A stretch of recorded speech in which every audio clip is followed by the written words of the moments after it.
Hello friends, this is a model to show water pollution. In this, we are showing water pollution, how pollution is generated from factories.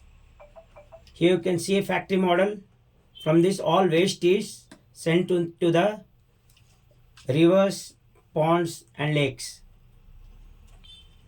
Here you can see this model is completely made of MDF sheet, corrugated sheet, water pump, pipe, hose, 9-volt battery, switch, toy plants and vehicles,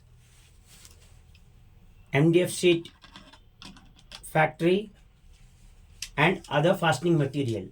Now you can see as soon as I press the button, wastewater is disposed in lakes. You can see a wastewater is coming out.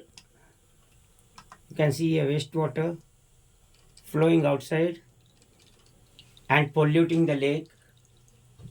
This is how water pollution model works. Thank you for watching the video. Please like, share and subscribe.